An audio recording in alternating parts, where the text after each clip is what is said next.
তারপর এখন লাইন দিয়েছি ঠাকুর দেখার উদ্দেশ্যে। এই তো লাইনে এখন যাচ্ছি। আর প্যান্ডেলটা দেখে মনে হলো ওখানে রোবটের কিছু একটা থিম হয়েছিল। আর প্যান্ডেলের ভেতরে ঢুকে কিন্তু দারুণ লাগছিল, যেটা তোমরা দেখতেই পাচ্ছ। ঠাকুরের কাজটা কত সুন্দর লাগছে। আমার বাইরের থিমের থেকেও কিন্তু এই ভেতরে ঠাকুরের কাছে যে সাজানোটা হয়েছে এটা কিন্তু খুব সুন্দর লেগেছে।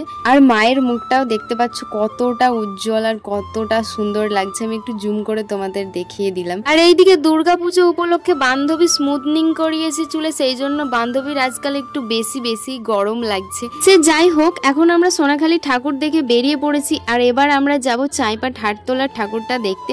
আর টোটোতে উঠেও পড়েছি। আর আস্তে আস্তে 2-3টে এরকম ঠাকুরও দেখেছি। এই তো আমরা চাইপাট হাটতলা চলেও এসেছি। আর আমরা ভাবলাম যে চাইপাটের যে ঠাকুরটা হয়েছে ওখানে আমরা হেঁটে হেঁটেই যাবো, কারণ দূরত্বটা বেশি দূর না। আর এখানে একটা এরকম মহাদেবের থিম হয়েছিল, যেটা বাইরে থেকে বেশ ভালোই লাগছিল।